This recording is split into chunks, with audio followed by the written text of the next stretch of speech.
तो आज से हम लोग प्रीलिम्स के करंट अफेयर्स भी पढ़ेंगे सुबह के टाइम पे। इसमें हम लोग स्टैटिक और करंट अफेयर्स दोनों को मिक्स करके पढ़ेंगे। अगर करंट अफेयर्स में कोई न्यूज़ आता है तो उसका स्टैटिक क्या इन्फॉर्मेशन है जो कि हमारे एग्जामिनेशन पॉइंट ऑफ व्यू से इम्पॉर्टेंट हो जाता है, और बीच बीच में प्रीवियस ईयर क्वेश्चन अगर उस टॉपिक से पूछे गए हैं तो किस प्रकार के वो टॉपिक्स आए हैं और कैसे उस पे प्रीवियस ईयर क्वेश्चन प्रीलिम्स में पूछे गए हैं, वो हम लोग इसमें डिस्कस करेंगे। तो आज हम लोग टोटल इस वाले संस्करण में 8 टॉपिक्स पे देखेंगे, जिसमें 75 anniversary of Hiroshima Nagasaki bombing है, स्नो लियोपार्ड के ऊपर इंडिया के अंदर पहला कंजर्वेशन सेंटर बैठाया जा रहा है यूएनडीपी के साथ पार्टनरशिप में, और सिक्स्थ आर्टिकल है हमारा मिनिस्ट्री ऑफ जल शक्ति जो एक न्यू वेब पोर्टल लॉन्च किया उसके ऊपर पोखाली राइस। फिर आपकी चाइना में एक नया जो चाइनीज़ वायरस फिर से एक पैदा हो रहा है उसके बारे में। फिर उड़ीसा कम्युनिटी को कैसे सुनामी रेडी रिकॉग्निशन दिया गया और वहाँ की कम्युनिटी को, गांव के 2 कम्युनिटी को कैसे क्या सिखाया गया, ये भी हम लोग देखेंगे। सीएजी क्या होता है, पीएसी क्या होता है, ये भी हम इस वाले में चर्चा करेंगे। तो जितने भी हम आर्टिकल डिस्कस करते हैं, न्यू स्टूडेंट्स को मैं बता दूं कि आप टेलीग्राम चैनल में सर्च बार में जाकर द हिंदू 365 अगर टाइप करोगे तो gkmonk.com आपको सजेस्ट होगा। वहाँ जा कर के आप सारे हमारे पीडीएफ डाउनलोड कर सकते हो फाइल सेक्शन में जा कर के। तो पहला आर्टिकल है अभिनवनाथ टैगोर। देखिए अभिनवनाथ टैगोर ज़्यादातर इस इनको बंगाली स्कूल ऑफ आर्ट के लिए जाना जाता है। बंगाली स्कूल ऑफ आर्ट क्या है, बंगाली जैसे नाम ही है तो बंगाल से वो ओरिजिनेटेड माना जाता है, और ख़ास तौर पर कोलकाता और शांति निकेतन से वो फ्लरिश हुआ था। ये बेसिकली 20th सेंचुरी ब्रिटिश राज के टाइम पे ये चीज़ ज़्यादा प्रोमिनेंस हुआ था। इसके अलावा जो अर्ली डेज़ है इसमें भारत माता की पेंटिंग जो खुद अभिनवनाथ टैगोर ने बनाया था, और बहुत सारे ऐसे प्रोमिनेंट पेंटिंग्स थे, और इसमें इसके अंदर में बहुत सारे पेंटर्स हुए आगे चल करके। In fact British art administrators like E B Havell इन्होंने भी इस चीज़ को काफ़ी ज़्यादा बढ़ावा दिया, जिसकी वजह से इनको रिकॉग्निशन इंडिया लंदन सब जगह मिला, और ये जो है एक प्रॉपर मॉडर्न इंडियन पेंटिंग की तरह से सामने आया। अब न्यूज़ के ऊपर आते हैं कि ये क्यों न्यूज़ में है। National gallery of modern art new Delhi ये एक ऑर्गेनाइज करवा रहा है वर्चुअल टूर, जो कि टाइटल रहेगा द ग्रेट माइस्ट्रो अभिनवनाथ टैगोर।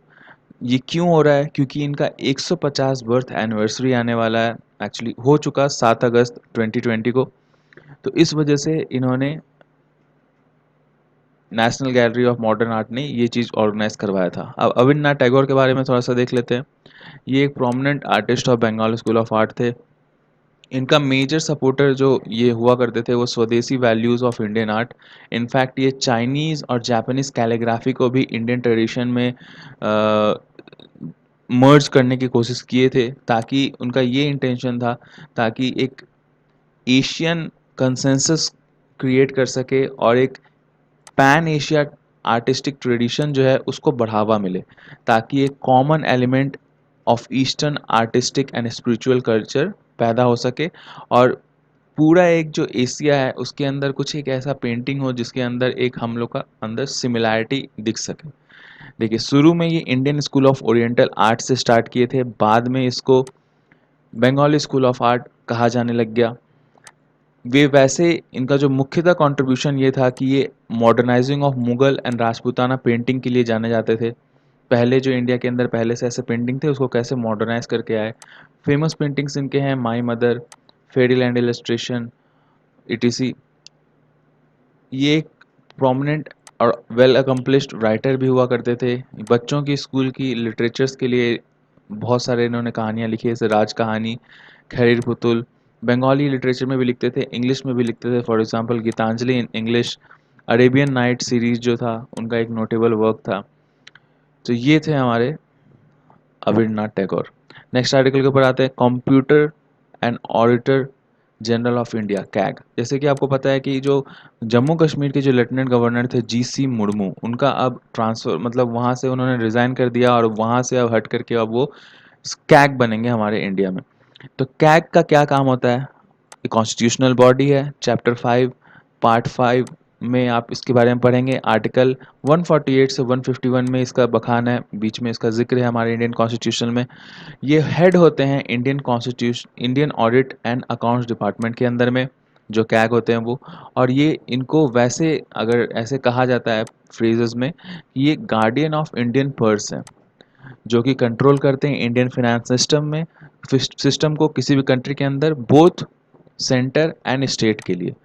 और क्या क्या ड्यूटीज़ इनके बेसिकली हैं, तो ये ऑडिट करते हैं सारे अकाउंट्स को, किसी भी तरीके का पब्लिक अकाउंट हो, अगर शॉर्ट में कहें पब्लिक अकाउंट अगर किसी भी तरह जो सरकार के से रिलेटेड है तो वो उनको हैंडल करते हैं, चाहे वो स्टेट का हो या फिर वो सेंटर का हो। स्टेट का होता है तो वो जो भी अकाउंट की जो रिपोर्ट्स बनाते हैं वो जाकर गवर्नर को रिप्रेजेंट करते हैं, और वो वहाँ के स्टेट लेजिस्लेचर में उसको सबमिट करते हैं या फिर उसको शोकेस करते हैं। और अगर नेशनल लेवल का हो, सेंटर का हो, तो वो जाकर प्रेसिडेंट को सबमिट करते हैं, और प्रेसिडेंट ही उसको जा करके पार्लियामेंट में शोकेस करते हैं। अब ये क्यों प्रेसिडेंट को सबमिट करते हैं, जैसे अब प्रेसिडेंट को सबमिट करते हैं तो आप ऐसे भी याद रख सकते हैं कि ये इनका जो अपॉइंटमेंट होता है वो प्रेसिडेंट खुद करवाते हैं, under the warrant of his hand and seal. और इनका जो ऑफिस है वो भी करीब करीब 6 इयर्स अब, और या फिर एज 65 तक होता है, जो भी कुछ पहले हो जाए। और जिस वजह से ये प्रेसिडेंट जो है इनका एक बॉस कह सकते हो, जिस इनको ये जाके सब कुछ प्रेजेंट करते हैं। इसके अलावा कंसोलिडेशन फंड ऑफ इंडिया का भी सारा कुछ जो इनका ऑडिटिंग है वो खुद करते हैं, मतलब कैग की जो कमेटी है वो करती है। और इसके अलावा कॉन्टीजेंसी फंड ऑफ इंडिया के भी सारे expenditure, public accounts of India इसके भी सारे एक्सपेंडिचर कैग के ऑफिस से कोऑर्डिनेट की जाती है। इसके अलावा पैक क्या है, कैग और पैक क्या है? पैक होता है public accounts committee of parliament. CAG को माना जाता है he is the friend, guide and philosopher of pack. कुछ कॉन्स्टिट्यूशनल प्रोटेक्शन भी इनको दिया गया है, जैसे फॉर एग्जांपल इनका ओथ सेरेमनी तो प्रेसिडेंट के द्वारा किया होता है, लेकिन प्रेसिडेंट के प्लेजर पे ये ऑफिस में नहीं रहते हैं। इनको अगर हटाना है तो वो प्रेसिडेंट हटा सकते हैं, लेकिन उसका एक प्रॉपर कॉन्स्टिट्यूशनल प्रोसीड्योर है, वैसे ही इनको कोई नहीं हटा सकता है। तो ये एक उनका टेन्योर का उनको एक सिक्योरिटी मिला। उसके अलावा जो है कि ये आगे चल करके किसी और दूसरे गवर्नमेंट ऑफिस के लिए जिम्मेवार नहीं है, जिसके लिए एक, जैसे अगर कोई जिम्मेवार आगे चल करके अगर किसी गवर्नमेंट ऑफिस के लिए वो जिम्मेवार होते हैं तो हो सकता है उनको प्रलोभन दिया जाए कि आप अगर हमारे बाइस्ड होकर के काम करेंगे तो आगे आपको इस जगह पे पोस्टिंग मिल सकती है। इसके अलावा उनके आगे पेंशन या फिर सैलरी अलावेंस जो भी है उसको रोका नहीं जा सकता है किसी भी तरीके से, इन डिसएडवांटेज मतलब डिसएडवांटेज क्रिएट करने के लिए। इनका जो भी सैलरी है कैग ऑफिस का सारा कुछ वो कंसोलिडेटेड फंड ऑफ इंडिया के थोड़ा द्वारा आया जाता है। नेक्स्ट आर्टिकल के पे आते हैं, virtual event on UNESCO O I O C tsunami ready recognition to Odisha community. अब देखिए उड़ीसा के अंदर में जो Odisha state disaster management authority है वो इम्प्लीमेंट करवाई है एक दो विलेज के अंदर में कि कैसे सुनामी रेडी रह सके। इसके फ़ायदे क्या हो सकते हैं? इसके फ़ायदे ये हो सकते हैं कि जैसे कभी भी अगर कोस्टल कम्युनिटी जो है प्रिपेयर रहेगी तो वहाँ पे loss of life and property कम होगा। और best practices indicators set by UNESCO IOC उसके द्वारा ये चीज़ को इम्प्लीमेंट करवाया गया है। उसके मद्देनज़र जो आईओसी यूनेस्को क्या होता है वो देखिए इस्टेब्लिश किया गया था 1960 में, और यूएन सिस्टम जो है यूनाइटेड नेशन सिस्टम्स उसके अंतर्गत ये सोल ऑर्गेनाइजेशन, इसके कॉम्पिटेंट, इसके प्रकार का या फिर इक्विवेलेंट कॉम्पिटेंट और कोई ऑर्गेनाइजेशन नहीं है जो कि मरीन साइंस के अंदर जो डिजास्टर मेंटेनेंस मरीन में हेल्प करे या फिर वो काम करता हो। एक नया टिक बॉर्न वायरस स्प्रेड हो रहा है चाइना के अंदर में, जिसके अंदर में सीवियर फीवर होता है और थ्रोम्बोकाइटेपनिया सिंड्रोम देखा जाता है टिक बॉर्न वायरस के वजह से। इसके अंदर 7 लोग की मौत हो चुकी है और करीब करीब 60 से ज़्यादा चाइना के अंदर बीमार हैं। एसएफटीएस वायरस है क्या एक्चुअली? ये पुन्या वायरस फैमिली से बिलोंग करता है और ह्यूमन बीइंग के अंदर ट्रांसमिट होता है अगर टीक काट ले ह्यूमन बीइंग को। टीक क्या होता है? एक छोटा कीड़ा होता है, अगर आपको पता है। ये ओरिजिन क्या था एक्चुअली चाइना के अंदर में 2009 के टाइम पे। इसके सिम्टम्स ये है कि हाई फीवर होता है, चिल्स होता है, लॉस ऑफ एपेटाइट होता है और कुछ न्यूरोलॉजिकल एबनॉर्मलिटीज़ भी होते हैं इससे। इसके अलावा जो हाई रिस्क फैक्टर्स क्या है कि मल्टीपल ऑर्गन फेलियर हो सकता है इसके अंदर और सेंट्रल नर्वस सिस्टम जो है वो उसमें कुछ डिसऑर्डर्स आ सकते हैं। इसके अलावा ट्रीटमेंट में अभी भी इसका वैक्सीन डेवलप नहीं हो सका है और एंटीवायरल ड्रग रिबाविरिन जो है इफेक्टिव हो सकता है इसके ट्रीटमेंट में, इसके इलनेस में। हालांकि अभी फ़िलहाल डब्ल्यूएचओ के 10 प्रायोरिटी डिजीज़ के ब्लूप्रिंट में ये शामिल है बिकॉज इसके फर्टिलिटी रेट जो है वो 16 से 30% पाए जा रहे हैं। Next article pokkali rice seeding के ऊपर में। अभी देखिए ये चीज़ जो है सुंदरबंस के अंदर में पैडी फील्ड्स में ये चीज़ उगाया जाता था। ये नमकीन सी वाटर के अंदर में भी ये चीज़ काफ़ी बढ़िया उग रहा था, जिस वजह से इसको आजकल बहुत ज़्यादा ध्यान दिया जा रहा है। पीआईबी में ये पिछले 6 महीने में तीसरी बार ये आर्टिकल आया।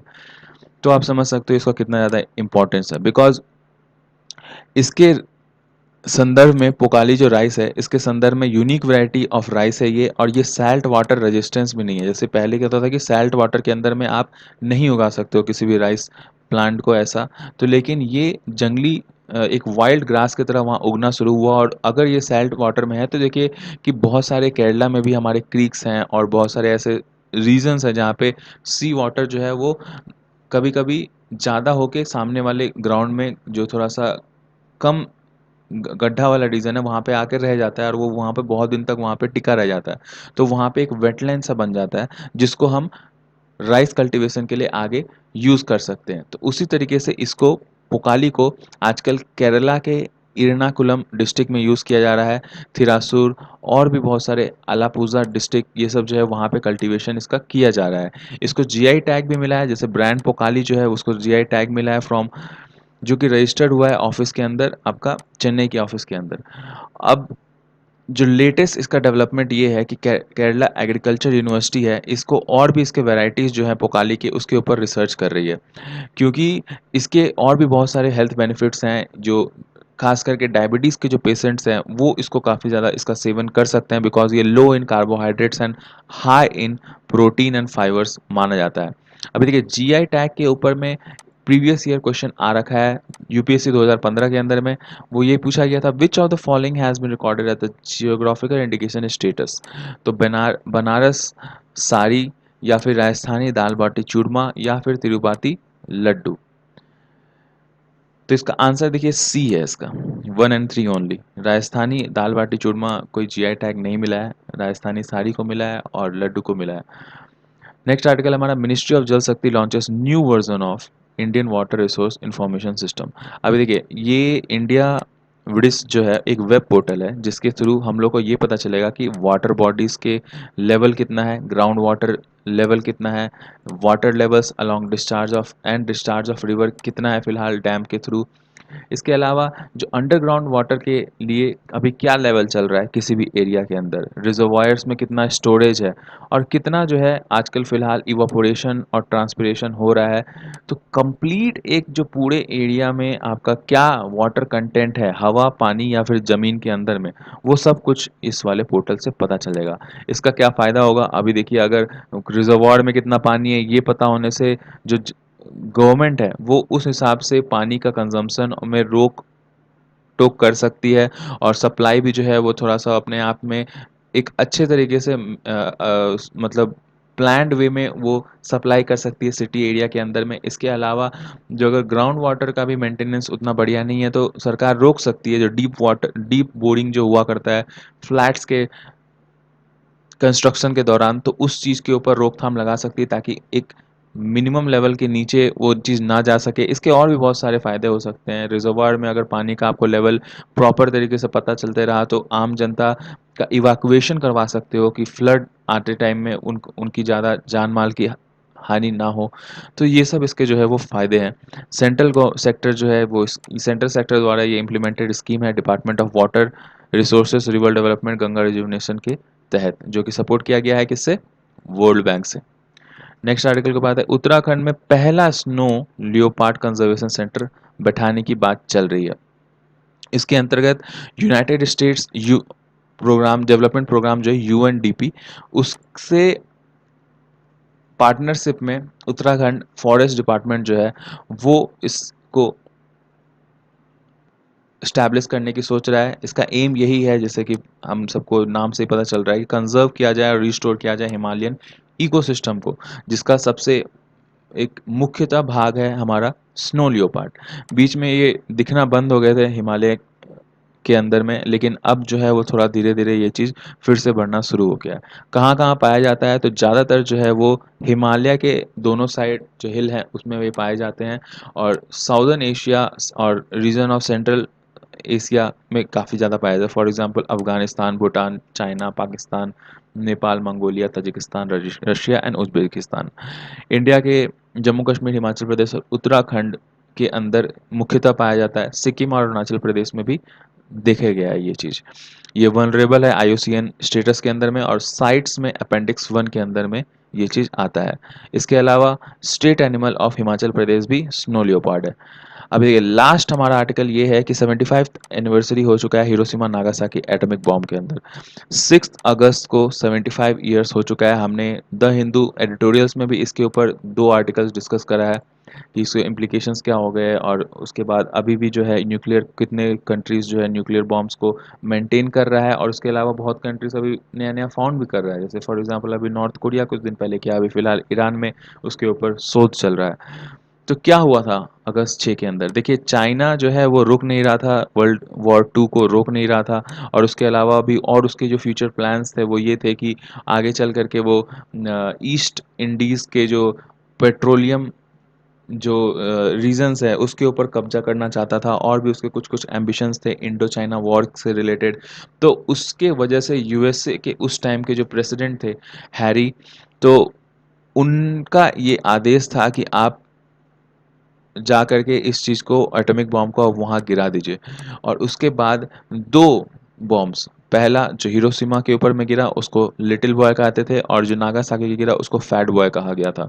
ये दोनों गिराया गया। इसका डेवलपमेंट हुआ था ब्रिटिश और अमेरिकन साइंटिस्ट के पार्टनरशिप में, और ये 2 प्लांट के अंदर यूएस के अंदर ये चीज़ का इसका शोध हुआ था। लेबोरेटरी जो है उसका अलग सेपरेटली बनाया गया था, और इसको मैनहट्टन प्रोजेक्ट के नाम पे, कोड वर्ड के नाम पे इसको डेवलप किया गया था। इसके अंदर hundreds and thousands of people जो हैं इससे इफ़ेक्ट हुए थे। इनफैक्ट जब ये हो गया था बॉम्ब ब्लास्ट, उसके बाद जो रेन हुआ था वो ब्लैक रेन कहा जाता है, क्योंकि एक्सप्लोजन की वजह से जो पार्टिकल्स थे और डस्ट पार्टिकल बहुत ज़्यादा एनवायरनमेंट में फैल गए थे, तो उसके वजह से जो रेन हुआ था उसके बाद में वो काफ़ी काला और बदबूदार कहा जाता है।